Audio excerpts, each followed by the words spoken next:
So welcome to this workshop on impact of identities, biases, and fears on the learning of international students. We are very happy to collaborate with Otter. Once again, we offer a workshop for faculty every semester in partnership with them, which is part of their classroom inclusivity series. My name is Anu Gupta. I'm the Dean of the Office of International Academic Support at Rutgers Global. A lot of the work, very hard work, was also done by my colleague who's present here, Flora McVeigh, who's our program coordinator at the office, and she will be curating the chat. There'll be plenty of opportunities for interaction throughout the workshop. The intent of this workshop is to build awareness on how these issues are a critical component in creating more equitable and accessible classroom interaction for our multilingual learners.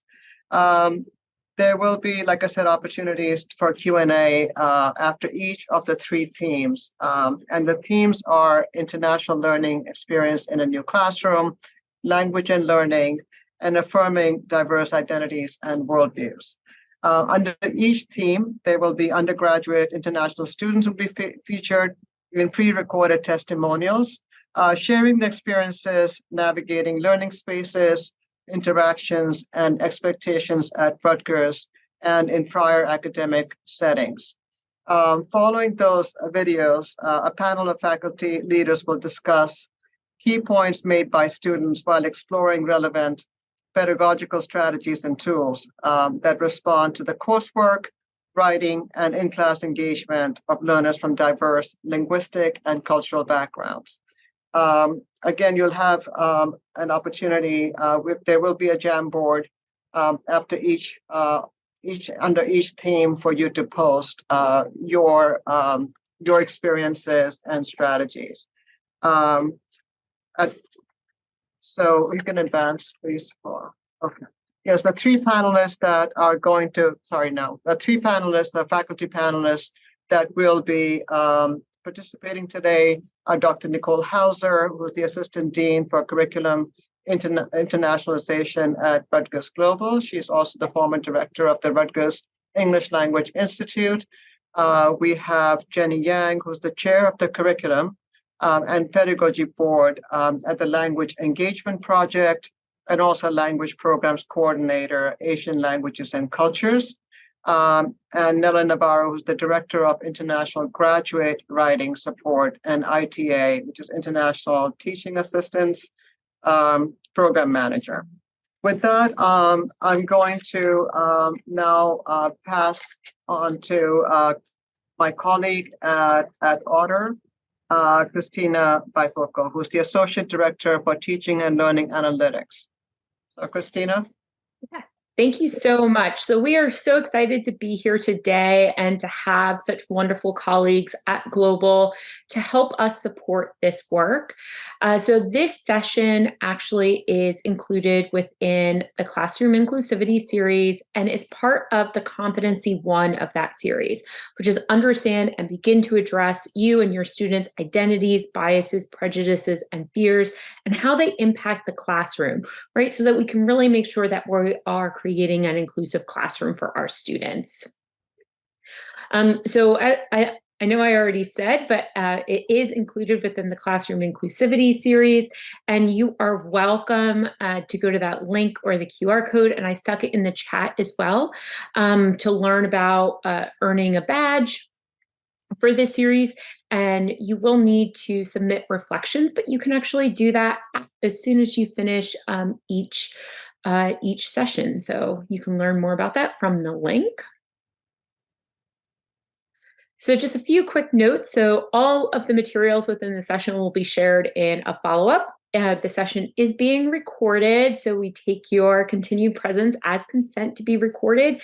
But the video will be made available to the Rutgers community to be a resource for everyone. And with that, I am happy to hand it over to Nicole. All right, thank you, Christina. Thank you, everyone, for being here. Welcome. We're going to start off today by asking you all to answer a quick poll about your language and cultural expertise and experiences, sharing that with us. And so there's a link that has been dropped into the chat. It is a poll that will ask you about what languages you speak or have studied across any language level of proficiency, whether formally, informally, or not, and then also places you have studied and or taught, city, country, what your experiences with educational systems across outside of the US, globally as well.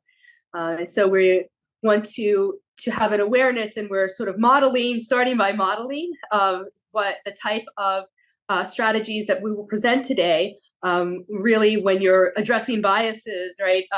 Beginning with assumptions and asking inquiry over assumptions, and asking what strengths your participants and your students are bringing to that space, to your learning space. So if you could please answer the language and culture poll, that would be great. And I don't know if there are if anyone could see the floor, if you could see any answers so far. So we have a few answers coming in. So Spanish and English so far for the languages you speak. And I do apologize for I realized that first one was not a live link, so I tried to redo that. So the third one is a live link. Sorry about that, everyone. Right. And if you're having trouble, okay, so another Spanish, and if you're having trouble getting to the poll, feel free to just stick it right into the chat. That's no problem as well. Oh, here we go. Some more. Okay. Japanese, Chinese, Mandarin, Arabic, beginner Italian, German, French, Latin, Chinese, German. Okay. To German, Greek. So French, Spanish, and English are our biggest ones on in our view now. So a lot of different languages, Irish, Greek. All right. So I'm going to just change it over to Nicole's second question. So we have Madrid, Spain, Bridgeport, Connecticut, USA, France, Amherst, Massachusetts, Ithaca, Italy, and India, New Jersey, Romania, and online. Ooh, they're coming in quick now. Colombia, China, Philadelphia, Princeton, Zurich, Switzerland, New Jersey, and PA, Cambodia, Spain, England, Taipei, New Haven, New Brunswick. I was wondering about the New Brunswick or Newark or Campton. No one knows that yet. Oh, Newark. Here we go. Great. Thank you so much.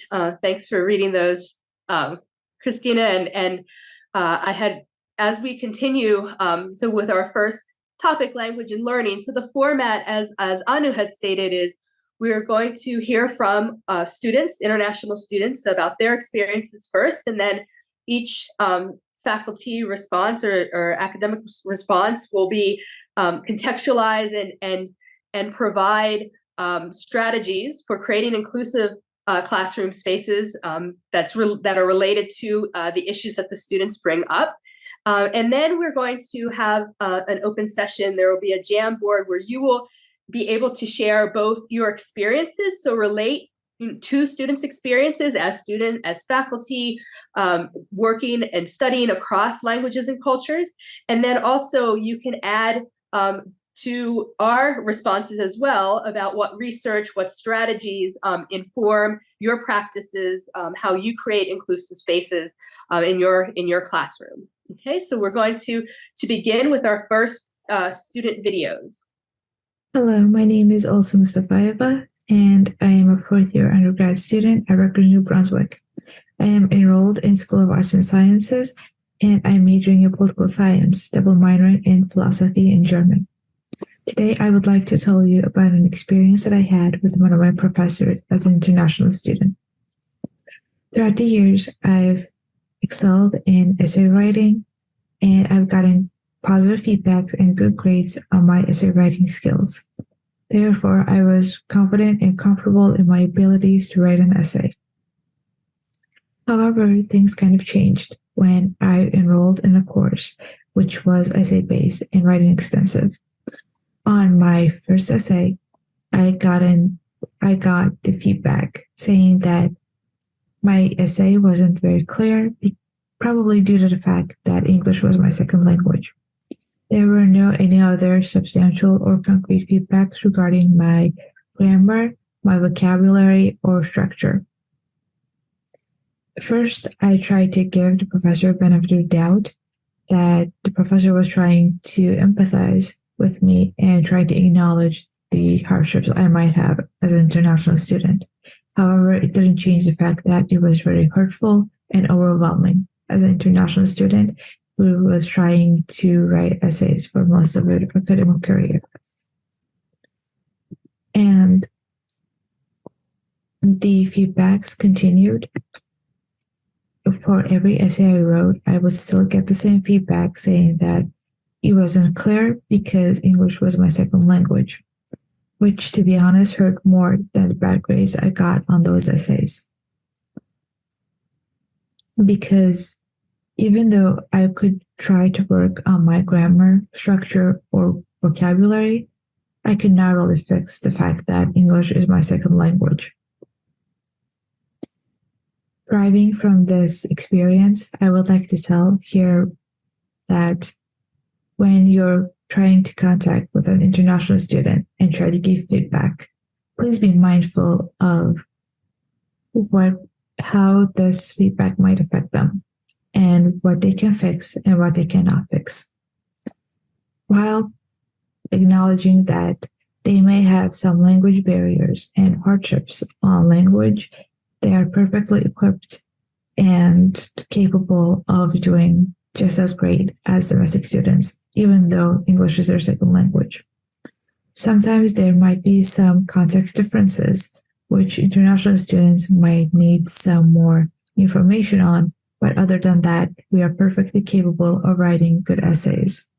And this is not a limit or a positive or productive feedback. When you're giving feedback to your international student, please be mindful that you're giving a feedback that can be fixed by the international student. Please try to be as specific as you would be to a domestic student by explaining that these are the bullet points that you need to work on. And after you work on this, you would be in your true potential. Thank you for listening to me and have a great day. And then I remember while I was taking another course about writing course called EAP2 writing in my first semester, and the instructor down something to point out that unique background as international students.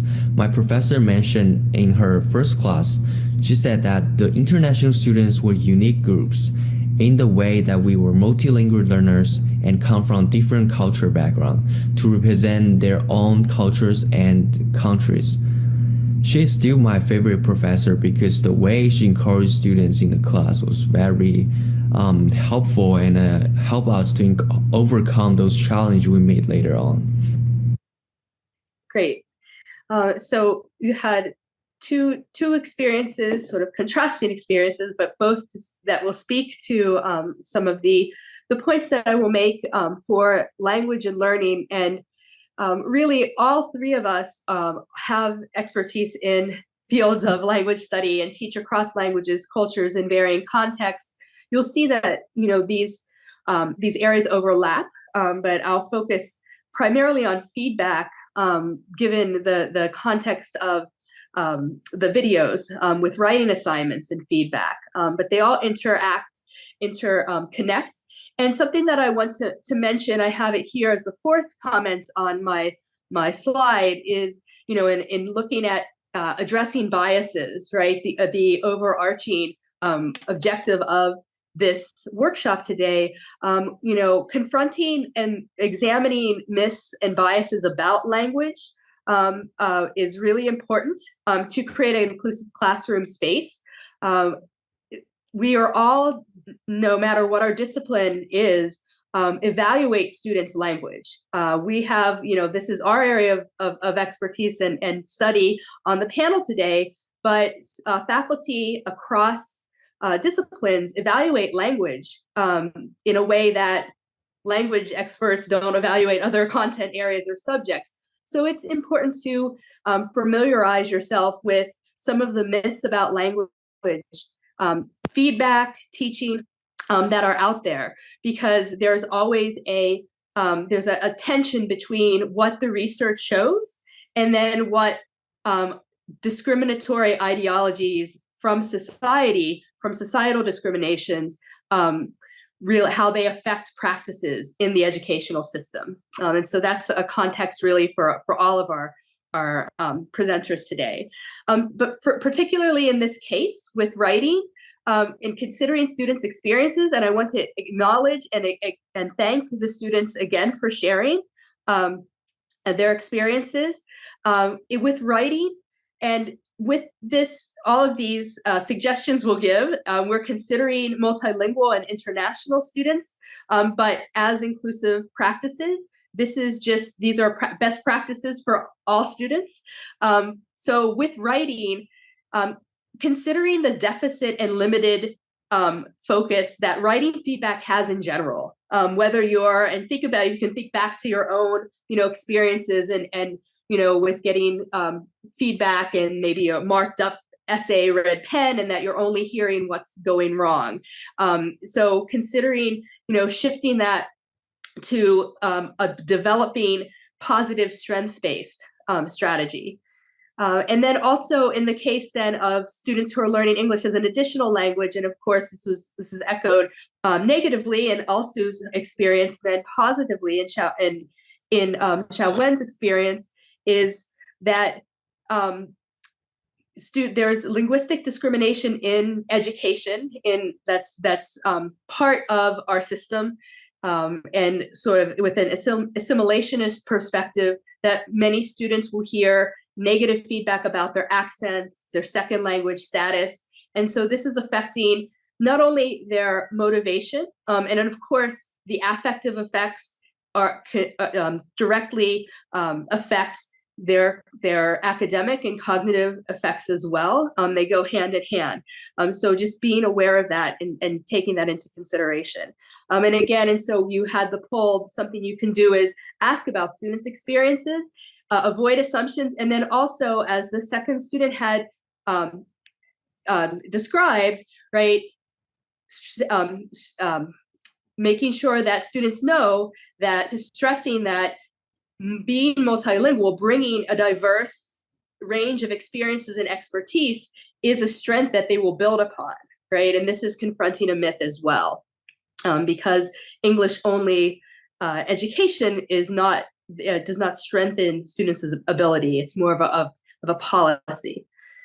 And then this is something that also had mentioned, right, with your specific assignment goals and expectations for any writing assignment that you have, whether it's a writing course or content-based course, right? Being clear, being transparent. What are you looking for? What are the global expectations of your essay? Is it content knowledge, idea development, citing scholarship, students performing original research? And then also being clear, either with instructions, guidelines, or rubrics, how form or grammar and content evaluation, the type of feedback you will give, so you have something to speak to. From Alsu's testimony, it doesn't sound, and she had mentioned this, that there was really, this had been stated up front about, what type of evaluation, the expectations were not clear. And so her feedback just kept centering on it's not clear you're a second language learner, which is detrimental, and affective and academic success for the student.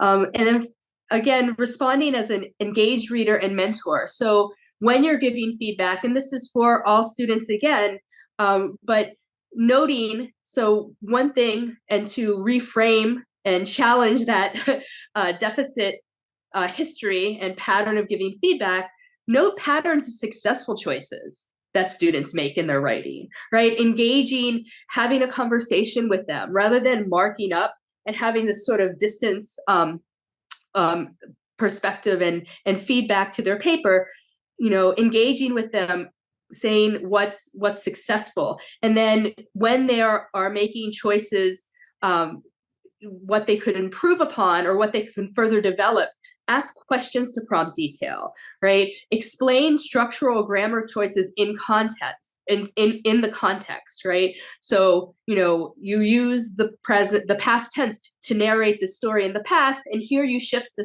present tense.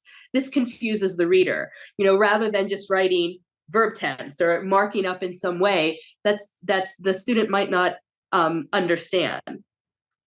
And then finally, and this is we'll go back to what I began with, and this is something for you to assess and to continue learning about. We're at different places, and maybe in the Jamboard, you can talk about what type of engagement with the field and with research, including this workshop. This is could be the first time you're thinking about this, or one of many. What challenging and understanding language myths and biases. Many times and this is within education, and this is part of our research, that we know that a lot of discriminatory practices with students' language are perpetuated and continue and have continued in the educational space, right, in the US and elsewhere. So learn about what the research says about, for example, when and how to work across cultures.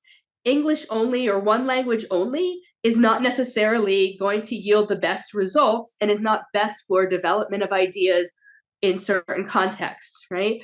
Acknowledge also the diversity of thought and perspectives that multilingual students and students who have had experiences across educational contexts bring, right? Speaking one way, having a very monolingual, narrow view of how to present information also limits your ability to innovate and create new ideas, which is what our overarching goal is for all of our programs here at Rutgers and at the university. And so, get to know what these myths that you might be continuing and unknowingly, if you're unfamiliar with that. And then also, finally, with linguistic diversity and academic writing, the myth of one standard, one way we're all writing. Even so-called monolingual writers of academic English have great variation in what they're writing. And actually, and again, going back to innovation, right, creating new ways of seeing things, creating new perspectives is what we all aim to do across our fields. So when you're limiting students' ways of expression and you're creating a deficit monolingual assimilationist context, you're also limiting their thought, and you're limiting interaction and engagement. You might even be limiting yourself because you have so many experiences as well that you're not bringing into the classroom because maybe you think that they don't belong there. So reflect on, how this research and these student experiences relate to your own. I'm going to now open it up to the discussion. If there's something in the Jamboard that you have, or if something you want to add to the chat. I don't know how, if you, Christina, you want to read something that's there or share. Oh, here we have it. So if you have experiences similar to the students or strategies yourself, please share. And if you're not familiar with the Jamboard, right on the left-hand side of the screen, there is a text box that you can click on to add text, or little Post-it notes, the fourth one down on that toolbar. So feel free to add those in, and you can choose whatever color sticky note you want. That's no problem. Or if you want to type it into the chat, that is also acceptable, and we can add it to the Jamboard. Okay, we have some great suggestion strategies in here that people have added. Terminology, being clear about terminology. Always good to have a shared space for that so that students are connecting and developing that as they go. Experiences and showcasing international perspectives, using multiple languages to welcome students. These, you might think that some of these are small things that really go a long way and can set the tone, actually. Every class I teach, it doesn't matter what the subject is, I always take the linguistic and cultural landscape. I begin with a similar poll and I share that, and students talk about this. And every time students have said, this is the first time anyone's asked, and then they start feeling comfortable. In the educational context, so many times the experience, more often than not, is there's no place for other languages in the classroom space. A really interesting example is that in my first semester writing course last year that I taught, I had students contribute to a class playlist that I played while students were entering the room to, that they could share and to create community. And I had, even though I had done that work, we shared our languages, I really set that context, I still had a student say, she mentioned a song in Spanish, and I said, well, I'll add it. And she said, but wait, can I really put a song in Spanish on that playlist?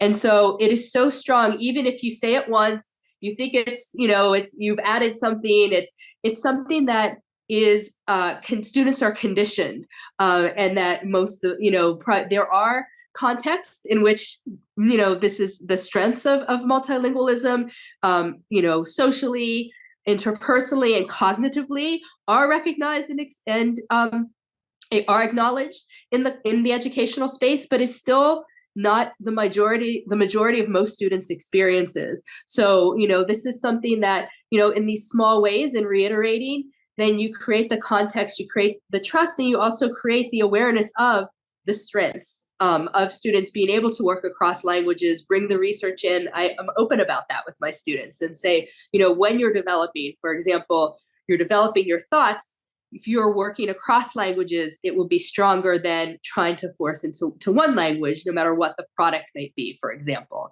Thank you for sharing those. I'm going to now pass the presentation over to Jenny, and who will give additional strategies in talking about academic experiences and learning experiences in the new, and students entering a new classroom culture. Okay. Okay. Hi, everyone. I'm Jenny Yang. Thank you, Nicole. So the next segment is going to be on international students' learning experiences in a new classroom culture, and I suppose in the US. So we're going to hear two international students' testimonials, Julian Fu and Xiaojun Huang. Hi, my name is Jolene Fu. I'm a junior in the School of Environmental and Biological Sciences, and I major in biochemistry. So if there's anything that confused me initially in the American education system, it is definitely the way that we're assessed. I was used to memorizing everything, even for science subjects, for example, chemistry. I would memorize all the key mechanisms for certain reactions because I would have to write about them in the open-ended section of my exams, and the exam rubric only allows a certain way to phrase it. In the American education system, understanding of the content and being able to apply it to different situations takes precedence. At first, I found it confusing because I was raised in a system that encourages one-dimensional thinking, but I've gotten used to it.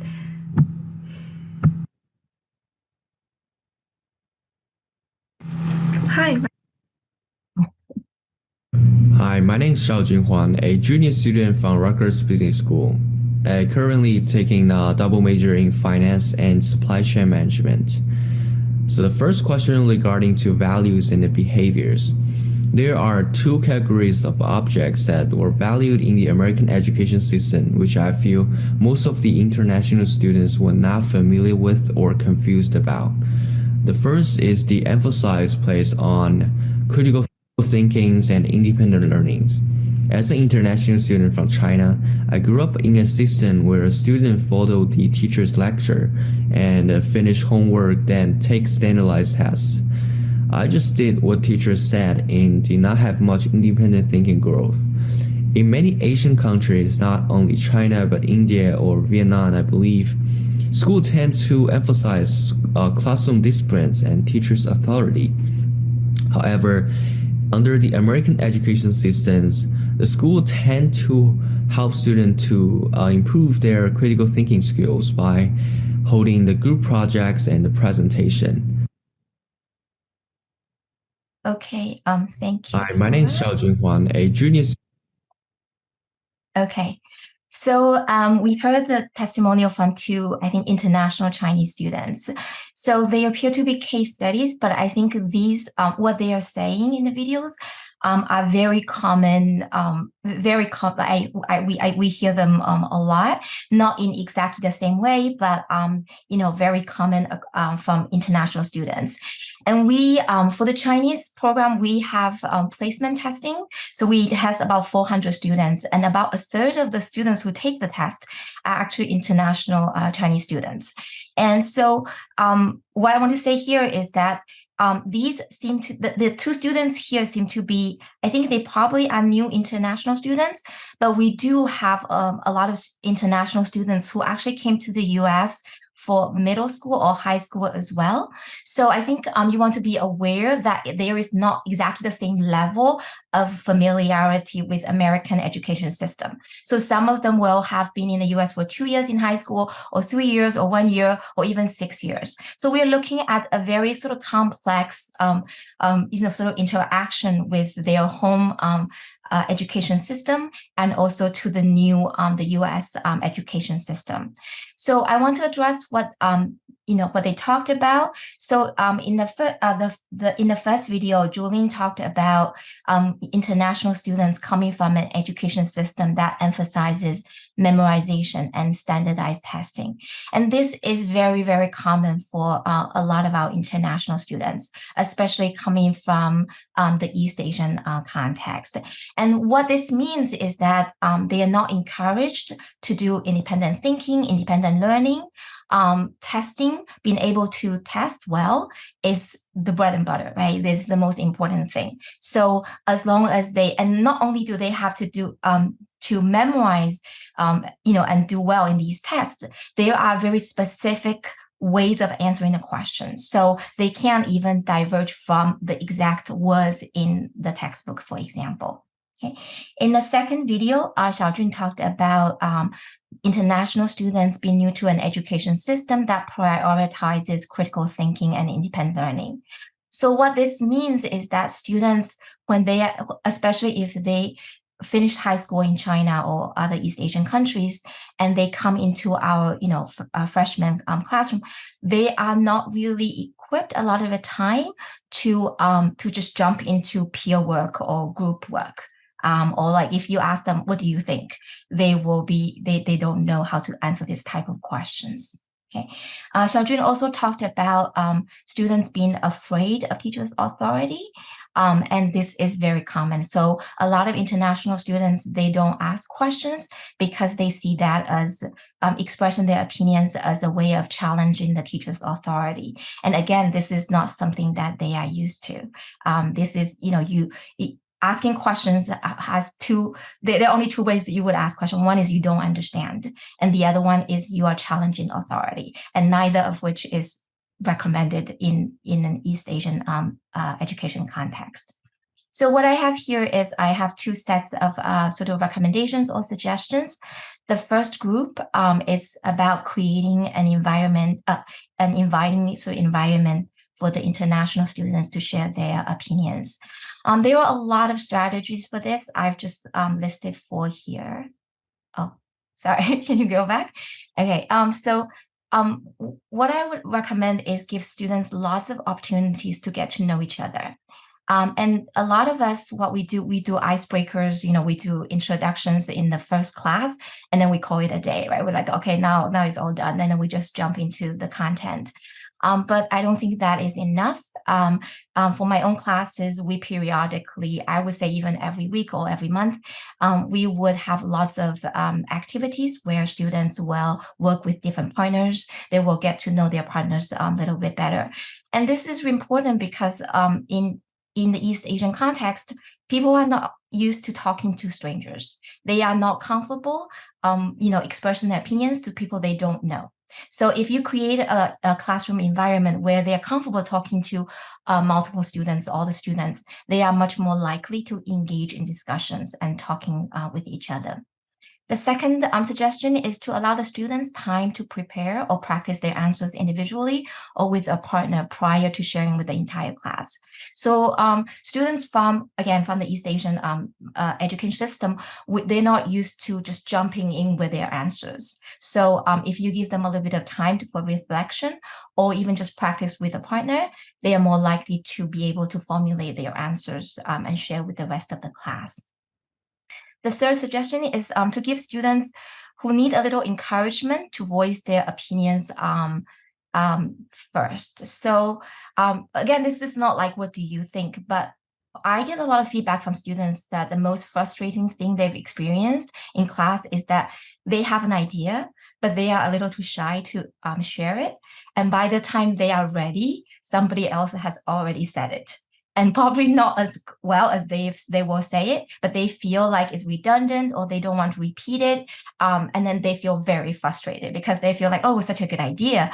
And I wish I had said it, but I kind of held it in the whole class, and then they just get really frustrated. So one way of going around that is to encourage students to raise their hands. So students from East Asian, they prefer to know it's their turn before they could talk. So they're not comfortable just jumping in. So you can say, if you want to raise your hand first, and then they can do that, and then they will feel a little bit more comfortable. Or you can say something like, oh, if you haven't said anything yet, and then you can turn to the students and then say, is there anything you want to share? And I think that is also very helpful.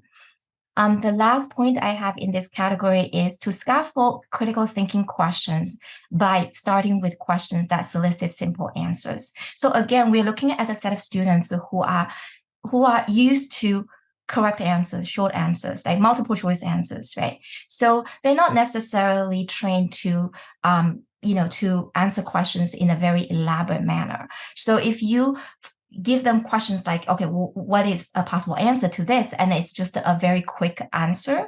They are more inclined to answer the question. And having answered the question, I think it will encourage them to, give more extended responses later on. Okay. The next category I have here is let's talk about it. So you want like sort of metacognitive thing. You want to, I think it's really important to kind of just address these differences. So talk about how asking questions in a classroom in a US classroom is a positive thing, right? So it implies that you've done the reading, you're interested in the materials, you're paying attention to the instructor, right? And you're contributing to the class. You are paying attention to your peers. And it's not in any way, obviously, if you are rude or anything, you might be challenging authority, but usually it's a positive thing. So that is a mindset shift that we need to kind of work with the students. The other thing is to incorporate developing these kind of skill sets into your curriculum. And it depends on what you are teaching. It might be a little bit more challenging. I teach language, so it's very easy. We do activities all the time. So this is very easy to incorporate into our curriculum. So, students need, if they're not used to critical thinking or even collaborating with their peers, these are some of the skills that you need to help the students incorporate, like you need to help them develop and just like incorporate them into the curriculum. And that will be very helpful. The last one here is talk explicitly about the differences between the education system and the student challenges. And the way I do this is I will say last year, in the previous years when I taught this course, some of the international students have encountered these problems. And you may, and this is very common, and you may also encounter these challenges. So, let me know. I'm here to help. We can talk about it. You can talk to me in class or after class or, my office hours. And students typically respond really well to this. I want to finish here with sort of challenging the myth and biases. So I think there's a lot of myth about students come to our class with the same set of skill sets and they are studying at the same point, which is a complete myth.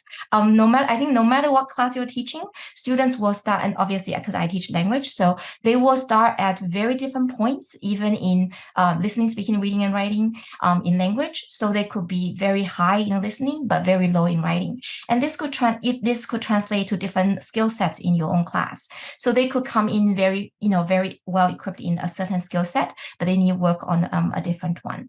And obviously they have very different learning styles. So I think, creating materials and opportunities for students to thrive with their own learning styles and to help them, make up the things that they need to work on is really helpful. So last year I did differentiated learning for the entire year. This year I'm doing active learning. So I have a lot of strategies for creating a very equitable and inclusive classroom. And I'm very happy to share later on. I think that's about my 10 minutes, right, Flora? Is that okay?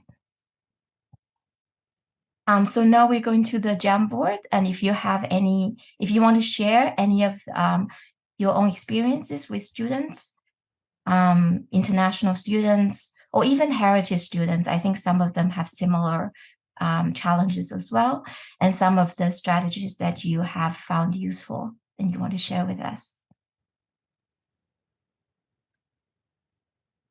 And up at the top in the middle of the Jamboard, you'll see two little arrows that will point you in either direction. So we are now on slide number 2. So you just want to scroll over one place.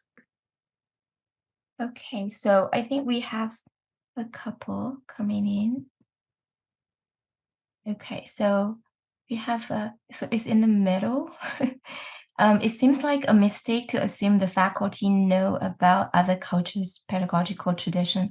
If this is important, perhaps it will be useful for this group to issue guidance. So I think, we don't want to make assumptions, but I think one thing that might be helpful is to do maybe like an entry survey or something. So if you want to know a little bit about your students, education experiences, you could do that. But I think, you can, we don't want to make assumptions, but I think we can assume that if a student, if a student is from China and they took like the Gaokao, like the entrance exam, or they were under that system, you can sort of safely assume that the pedagogical experience, tradition is going to be very similar to the ones that the students have voiced in the videos. I don't think in China, for example, there is a lot of like the teachers have a lot of freedom in how they approach their teaching. Unless, if they went to an international school, that might be a little bit of a different story. And I don't know if, Nicole, I don't know if we want to issue any guidelines for this. Maybe we can talk about it later. I can add something quickly, actually, Jenny, adding to exactly what you were saying. So this is where, the inquiry over assumptions comes into play, and asking students, because you can read and become familiar with. So you have, students from a great number of students from mainland China, or maybe, from Korea, and you can read about general differences in, educational systems, for example. However, students will have, and even, thinking about US students, varying experiences. You want to balance, and you want to have the larger, broader context, but you also want to ask them, you don't want to make assumptions based on that, because you could have a student, and this is, happened in different classes, where they could be in the same region, and one goes to an international or US based school, and another one that has, you know, that has similar practices, and another student could not, or goes to private school, or someone has traveled and had experiences across 3 different countries, or so, you know, this is where you know, reading and learning about sort of the system in general, but then also pairing that with asking the students, you know, without making the assumptions, as Jenny had said. Nella, I don't know if you have something to add to that as well. I think that I think it's important, and I will I guess indirectly address that in my short intervention. I never thought that the point is to assume that people know anything. I mean, that's a really that's a really tall order, and certainly not the tone, the tenor, or the intention of all of us here on this panel, and certainly of the kind folks who at Rutgers Global and OTAR who organizes.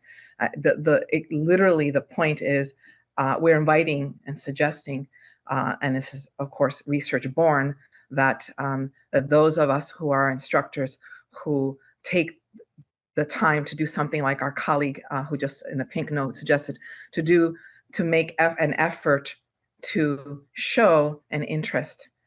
It wasn't intended to assume that someone is going to. So for example, I have spent 25 years working in China.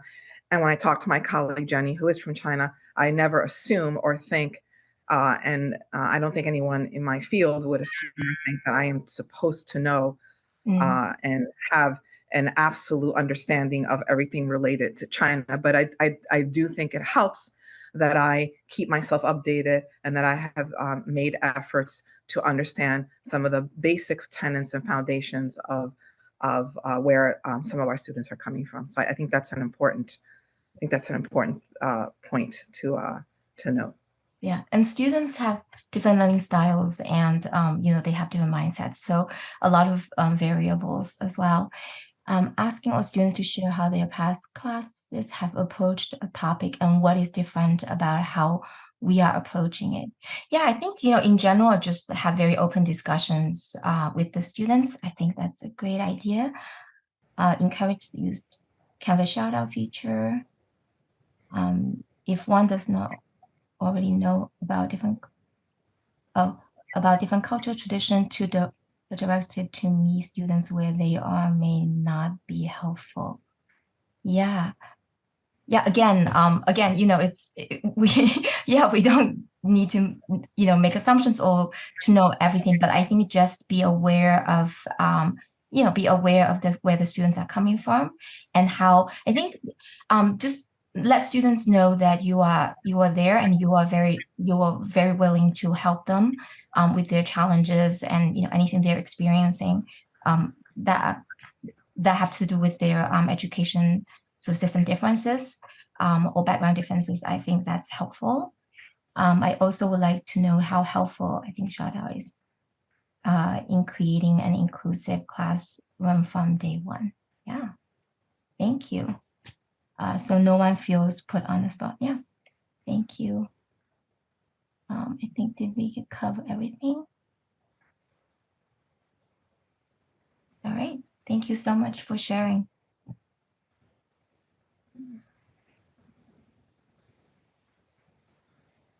Please just like to remind everyone, if you do have any questions and answers, we're always curating chat. So if there are any additional questions that come up for the panelists or for different points shared, we can tackle them at the end. And so please keep that in mind. Hi, everyone. We're about to hear from 2 students for this section of Affirming Diverse Identities and Worldviews. So I look forward to hearing and having you hear what they have to say. My high school was in a small town in Pennsylvania. It's a small all-girls boarding school. So coming to Rutgers was a huge adjustment for me. And possibly due to the class size, I just felt like I was a student among thousands, which definitely had pros and cons. So the pro was definitely, it made me felt local in a way, because I could just be in a crowd, whether if it's in a lecture hall or outside and I would not stand out as an international student. But the con to that is it made me felt really invisible because I would just feel like I'm a student. And no one would knew my story, no one would knew my culture, my experiences. So that was definitely a big contrast from my high school experience because everyone knew everyone in the school. From my classes, unfortunately, most of the time I've never felt like an instructor have acknowledged my culture or background. And if there was a small group discussion, it's usually among the students who I would share my experiences with because they would be really interested in my story when I say that, oh, I'm not from New Jersey, I'm an international student.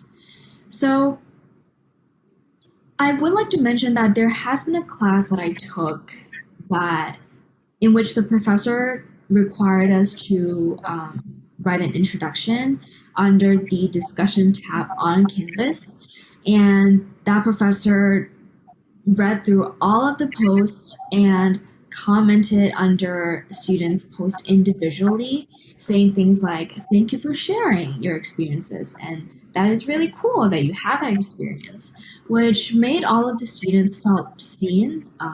So comparing that experience to my experience with working with Rutgers Global and meeting other international students, it made me felt seen and appreciated when people recognize my background and my culture, which in turn made me felt confident and it benefited me not only socially but academically as well because I would want to speak up more in class and contribute. My high school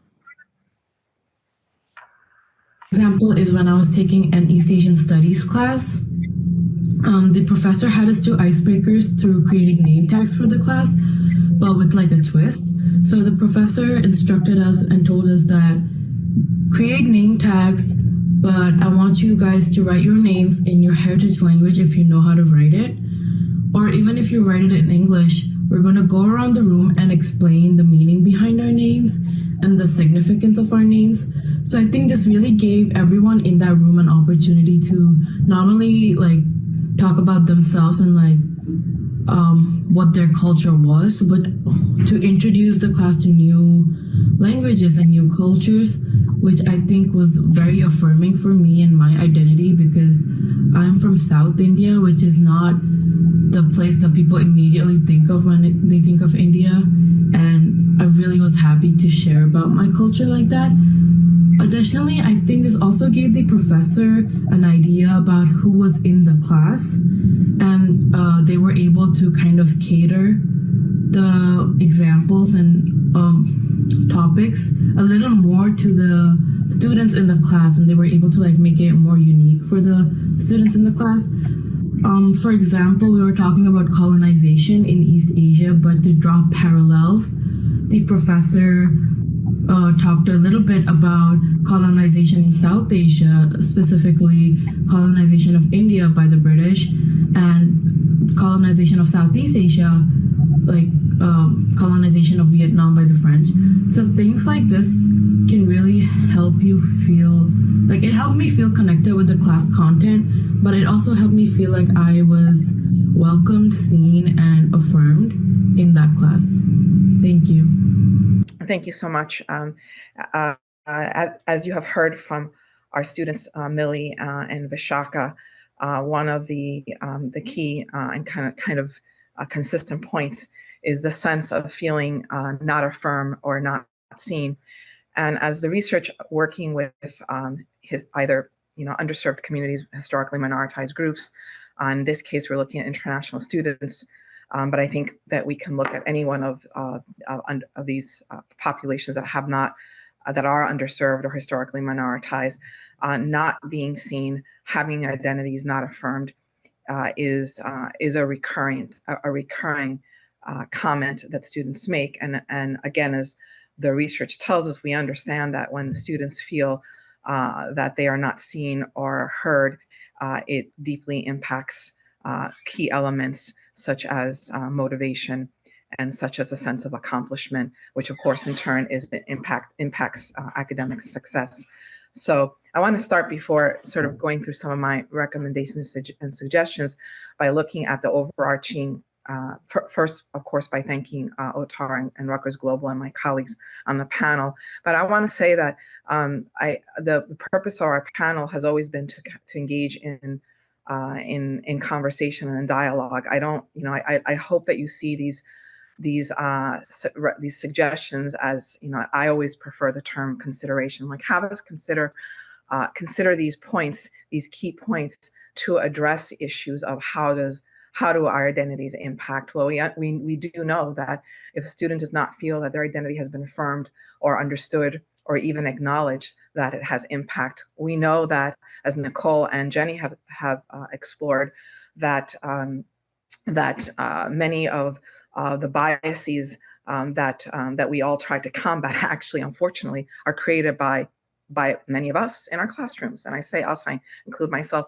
Nicole asked us to check ourselves, to ask ourselves what are the myths and biases, as did Jenny, that we also engage with. And one of them is the myth that everyone's identity, that they're all elevated, that they're all the same. And it's not true. We're not always creating the kind of spaces where all identities can be affirmed, while also recognizing the diversity and the common ground. And so it is critical to affirm student identities, to create a space where a student feels that they can do that.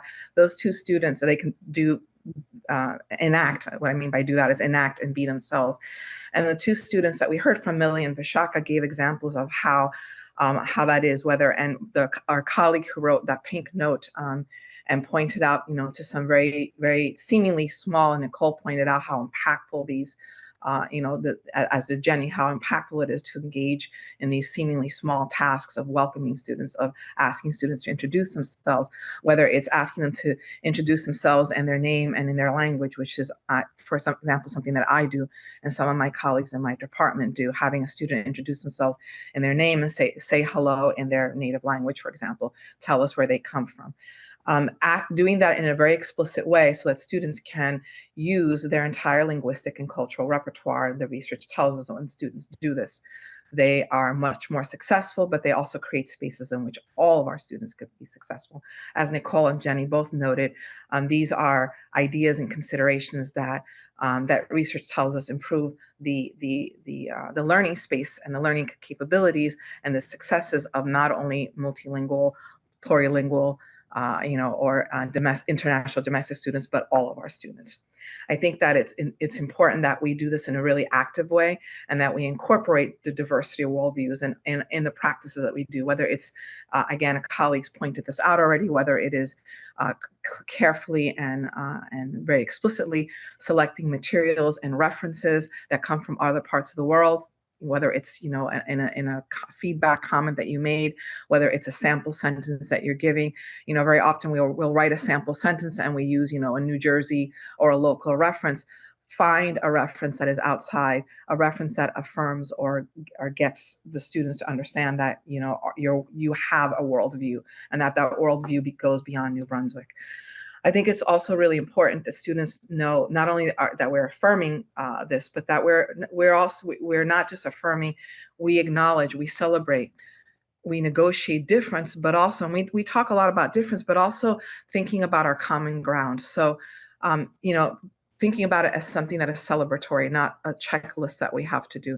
Thinking about it as something that informs the way we think about our teaching perspectives, but also what we do in the classroom, the practices that we engage in, and that we ask students to recognize that this is a negotiation. This is not easy. But that we also engage with what is our common ground, what is our common humanity.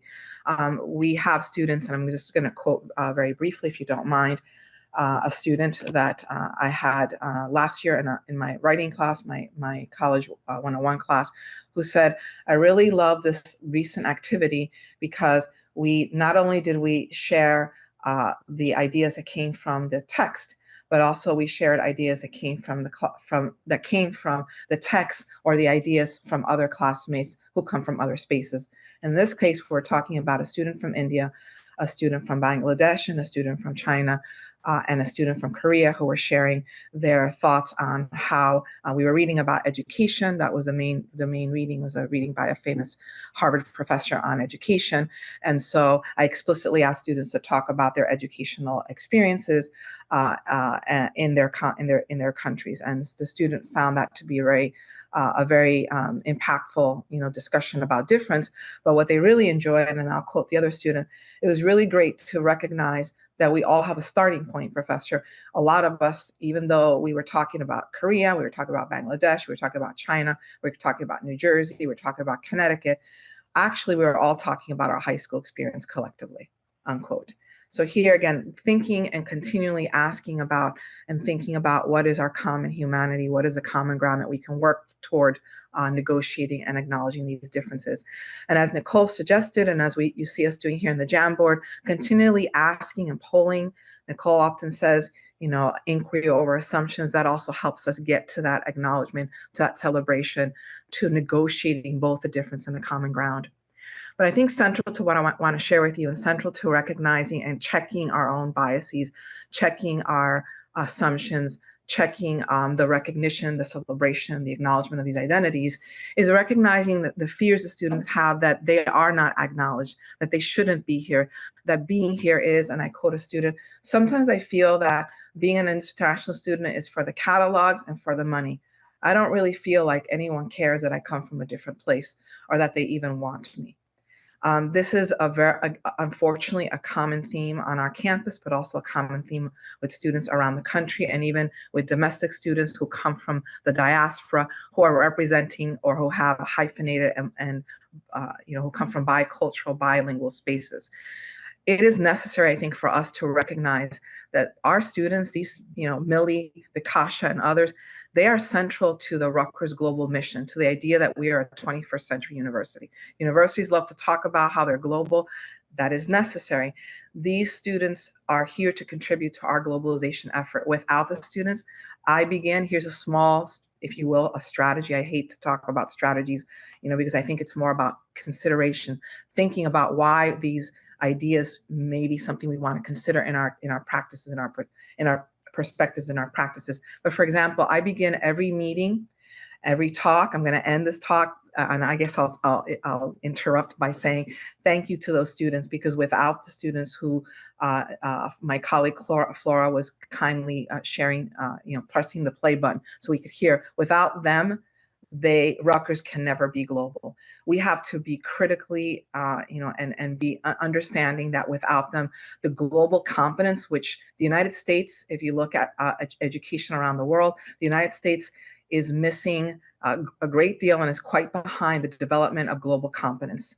And that's a skill that is necessary for the 21st century student. And this connects to our security. This connects to our economic development. This connects to our understanding of cross-cultural global relations, to that specific comment of the colleague who was assuming that we're asking everybody to memorize and to know everything about the world. We're simply inviting us to recall that Rutgers University is actually a multilingual teaching space. It's a translingual teaching space, and that the contribution those students make are really necessary. It's the last point that I have there, recognizing that Rutgers University is a plurilingual learning space. Finally, in my own work, I think I'm going to end here. I think I'm a minute over, and I apologize, Flora. I think it's important for us to recognize that the students' education is a human right.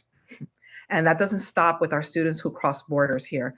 I think it's important for all of us to employ a rights-based lens that starts with affirming the student's identity. We all have the right to be ourselves, and part of being yourselves is to be able to speak, to share your ideas, and to do it in the language that is yours, and to have that respected.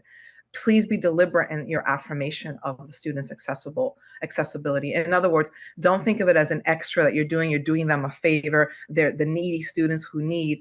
This is something that they deserve, we say, but no, they don't deserve it. It is their right. They have a right. They have responsibilities, which we love to talk about in our classrooms, but they have the right to an accessible and inclusive education, to actively connect students prior knowledge, what they brought to the table before they came here, the educational experiences, the people that they are in their home countries, and to have that bridge and bringing that and contributing it to the space of Rutgers, the place that calls itself, local roots, global reach. I think that's really critical and important. So I ask us, I'll end on that note, that we think and affirm the students have a right, as the rest of our students do, to an accessible and inclusive education. And I'll end there. Thank you so much. So again, just a reminder, to get to affirming diverse identities and worldviews, make sure you're moving through to the third slide on the Jamboard. These are great. Thank you so much. I love the experience of being deliberate about beginning a semester, about having students introduce themselves. That's exactly, I think, that's exactly why these seemingly small tasks or practices help us reach across the aisle. Yes, I love the idea of pictures and sounds. Yep. Meaningful exchanges happening during in-person casual. Yes, that is so important. I think we don't value those enough. To me, they're integral fabric to day-to-day life. So perhaps I shouldn't have assumed that we all do that. Thank you so much. That first yellow comment. Yes, being intentional and making space for that. That's really smart. I love that. Yeah, casual conversation that isn't monitored and structured. That's also really important. That creates a sense of community and the feeling that students can and should be engaging with each other as colleagues, as classmates. Thank you. Thank you so much for sharing. Thank you so much. Anyone else before we turn it over? Just going to drop a note I just want to drop a note again saying thank you so much. So I invite all of our panelists now for final thoughts, or if anyone has a question or something that they want to unmute themselves or drop into chat at this point, please feel free. It's your time to sort of discuss the experiences and strategies with the panelists as you've done in the Jamboard. So feel free to either unmute yourself or drop it into chat. Okay. If there's nothing further, thank you everyone again for joining us. These are just, as Nella had mentioned, these are our considerations, are what we practice in our classrooms.